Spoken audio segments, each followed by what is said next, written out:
Welcome. Today, we dive into the powerful and inspiring speech of Olympic medalist PV Sindhu, delivered at the Flame University convocation ceremony. This is more than just motivation, it's a chance to improve your English by listening to real spoken words, spoken with clarity and emotion. Let her words guide not just your mindset, but your English learning too. Let's learn English the PV Sindhu way. Let's begin. A very good evening, Flame University. Are you tired? I can't hear you.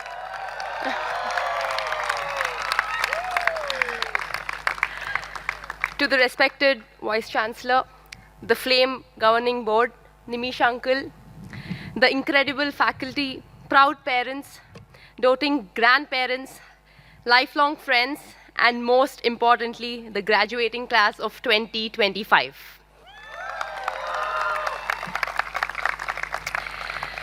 This isn't just a speech for me. Well, this is personal. Because, well, I didn't study here, but my husband did.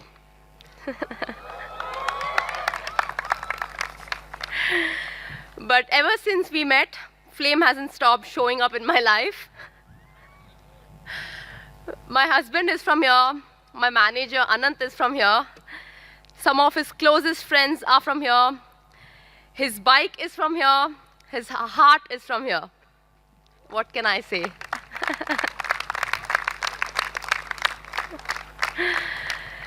So even though I didn't walk these corridors as a student, I've heard so many stories, sat through so many. Bro, I can't explain it. You had to be there. Or bro, you never chilled on the cricket ground. Flame movements. That honestly, it feels like I also graduated from here too.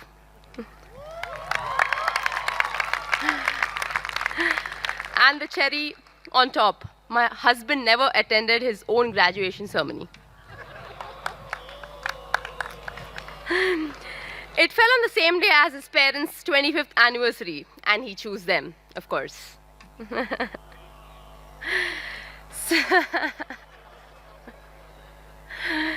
So when Nimish uncle called and asked if I'd give this speech, I just smiled and thought, what a beautiful full circle. Today, I finally get to attend a Flame graduation and drag my husband along with me too. So trust me when I say, I'm not taking this moment for granted. Before we dive in, a small promise. I won't bore you with a long, serious, sleep-inducing monologue.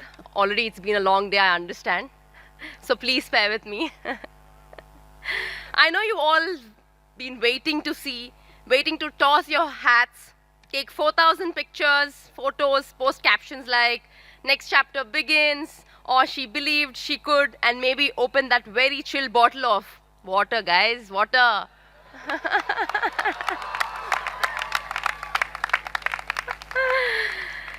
So instead of advice, let me offer you a few lessons I've learned. The hard way, the funny way, and the humbling way. These are the lessons that have stayed with me from 4 a.m. wake-up calls to Olympic podiums. And I hope at least one of them stays with you too. So here's lesson number 1. Dreams are free, but effort never is. Let's rewind. It was 8 years old when my father, an Arjuna awardee himself, received his medal. I remember him proudly showing me his card that read PV Ramana Arjuna awardee. And what did I do? I took a pen, scratched out his name, and instead wrote mine, PV Sindhu. Cute, right? Here's the thing about dreams though. They don't come with fine point. They don't tell you about the 4 a.m. alarms. They don't tell you about driving 150 kilometers to train every day for 10 years straight. They don't tell you about missing weddings, parties, school trips, or even my own sister's wedding because of a tournament. Or the nights we cry quietly into your pillow, only to wake up the next day and pretend everything is fine. That's the part nobody claps for. That's the rent every dream demands. People often ask me, Sindhu, how do you stay motivated? Let me tell you a secret. Well, I don't, not every day, not every week. But what I do is show up. Just show up. Even on days I didn't feel like it, especially on the days I didn't feel like it. And I want to say this to every graduate here today. You're not always going to feel inspired. You're not always gonna feel strong. But if you show up, you're already ahead of most. Because the truth is this, dreams are free, but effort is never is. And the rent, it's due every single day. That's lesson number 1, guys. Well, lesson number 2. Failure is the greatest coach you'll ever have. Let's fast forward to the Rio Olympics 2016. I made it to the finals. The whole country was watching. The pressure, unreal. I played my heart out, but I lost. Silver medal. Now, to the world, it looked like victory. But in my heart, it felt like defeat. Because I knew I had almost done it. Almost. That night, I sat alone and cried. And no, not a cute Instagram tears kind of cry. It was an ugly, full body. I gave everything. It still wasn't enough kind of a cry. And the worst part, it wasn't the last time. I lost 2 World Championship finals after that. I got labeled as a girl who always comes second. People whispered, maybe she doesn't have the edge anymore. And for a while, I believed them. I seriously believed them. Until one day, after a particularly brutal loss, my coach sat beside me and asked, so what do you need to do? What do you want to do now? And my answer was simple. I'm not done. That's it. Not a quote for a coffee mug, not a dramatic movement. Just, I'm not done. Because failure doesn't stop you. Doubt does. And if you want to do something big in life, you're gonna have it to fail repeatedly, a lot of times, publicly, sometimes even hilariously. But each time you fall, ask yourself one question. Am I done? And the answer is no. Get up again. Let me give you the most personal example I can. Tokyo 2021. COVID has delayed the Olympics by a year. I came in drained mentally, physically, emotionally, possibly the hardest year of my life. In the semi-finals, I faced my dear friend Tai Zuing, one of the craziest players in the sport, has never seen, and I lost. I didn't sleep that night. I cried straight through. And then badminton does one of the cruel things it can. It asks you to show up again the next day morning for bronze. I had mixed emotions. I didn't know what to do, but I think I had only chance, and my father told me that, it's a bronze or nothing. That kept me going. The next day, no space for grief, no time to reflect, just another match, another fight.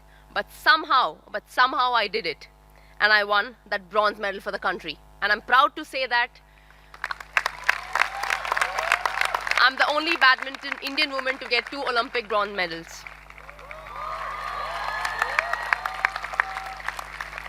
It wasn't just a podium finish. It was, I think, my peace, and I can say that I've done everything that I could to stand on the podium. And you'd think that it was the toughest I've had to be, but it wasn't. Let's move to the Commonwealth Games 2022 in Birmingham.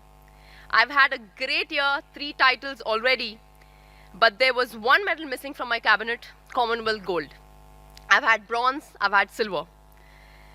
But in 2018, I had lost to my competitive Saina. That hurt.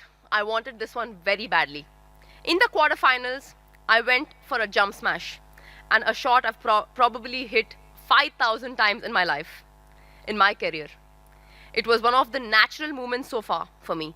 But this time, as I landed, I heard it. A sharp, ugly sound in my heel. And deep down, I knew something had gone very wrong. I finished the match in pain, went back, my physio looked at me and said, we might have to head home. It was a broken foot, and I started crying, didn't know what to do, but there was no time for me to grieve, no time to pause. 2 more matches still stood between me and the goal, and I chased for years. My foot was swollen and I couldn't fit into my shoe. We had to cut it open on the side. And yet, I played. Through the pain, through fear, through a body that was literally breaking down. I played for the flag on my chest, for the girl who scratched her dad's name off that Arjuna card.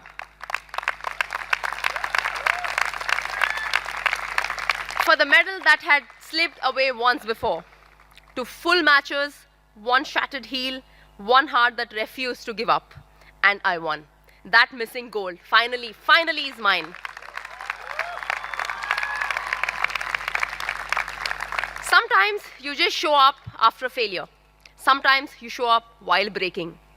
Because in sport and in life, of course, you have to always show up no matter what. That is lesson number 2, guys. Failure is the greatest coach you'll ever have. Lesson number 3, nobody wins alone. Let me bust a myth for you. Despite what headlines love to say, there is no such thing as self-made. Every medal I've won, every podium I've stood on, it may have been me out there on court, but behind the scenes, there was always an entire army.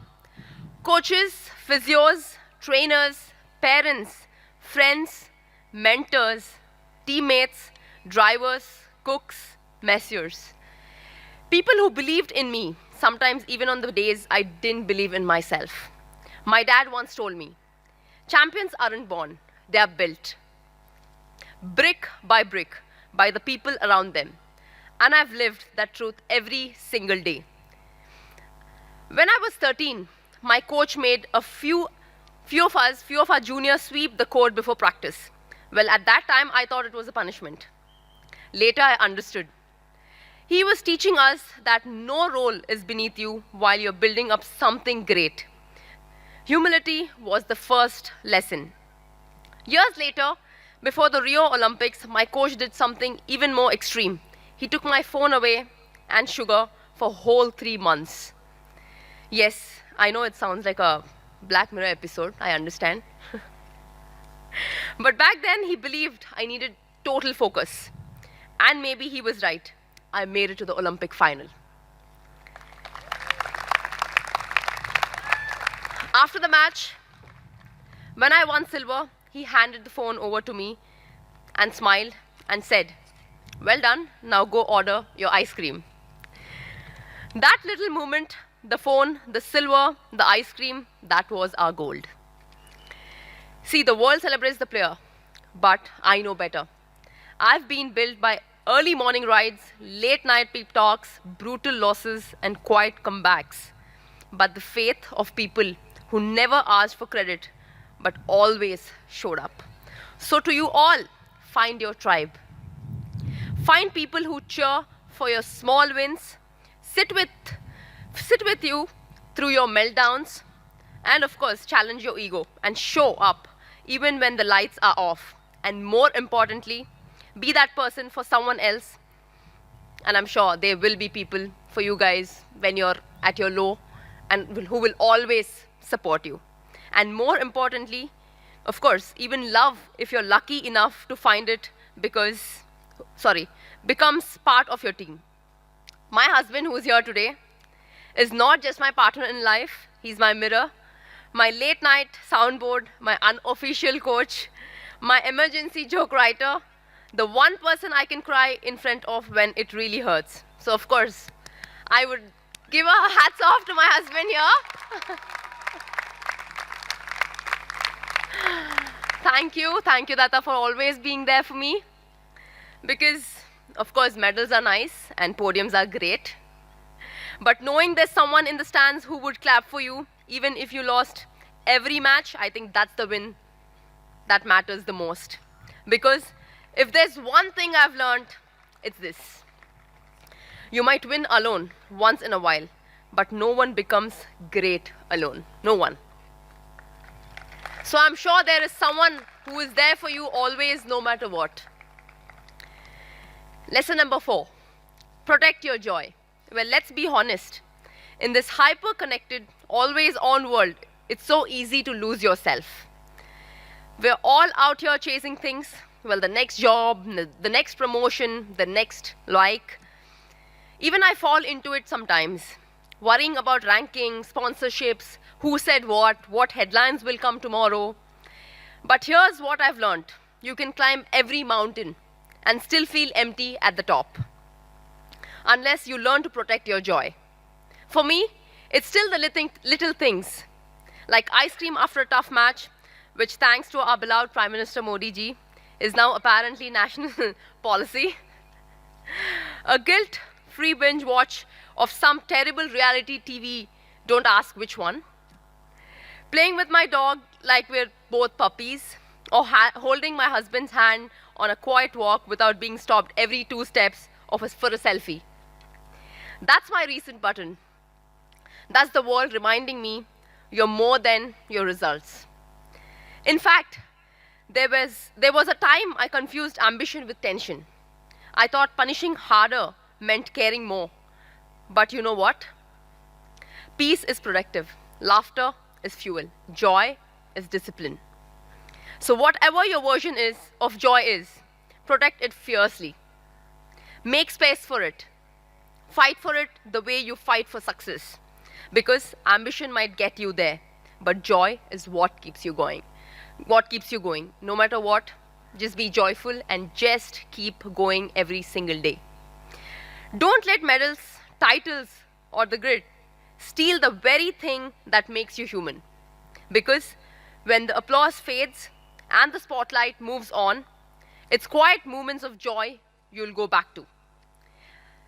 They are not just the break from the journey, they are the journey. And if there's one thing I've truly learned, it's this. Protect your joy like your like depends on it. Because, my dearest friends, it does. Closing from my heart to yours. So, finally it's done, guys. I hope it was not too long.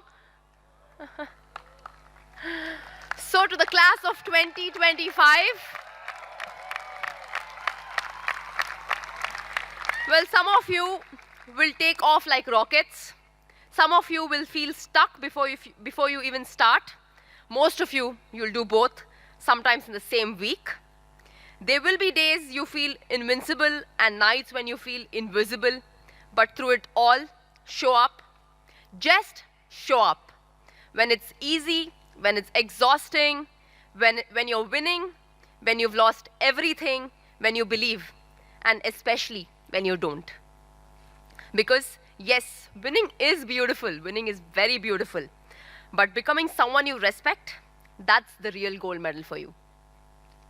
So chase your dreams that scare you, work till it hurts, laugh too loud, fail with pride, love too deep, live like you've already made yourself proud. And if life ever looks you in the eye and asks, are you done? I hope you smile and say, not yet, not even close. I've only just shown up. Congratulations once again, class of 2025. Guys, it's not done. Few more lines, guys. I can see people standing there already. So congratulations, class 2025. Go out there and burn so brightly, they'll never forget your name. Forever, faster. Thank you so much. Thank you, Flame University, for having me. It's an honor to be here today. And I'm sure it's a proud moment for you guys, for the parents out here. And one thing I want to say, I think it's because of your parents, because of your mentors, that you're here today. I'm sure you're very, very thankful of each one of them. A big round of applause to parents and to all the mentors here. Thank you once again for having me. Thank you.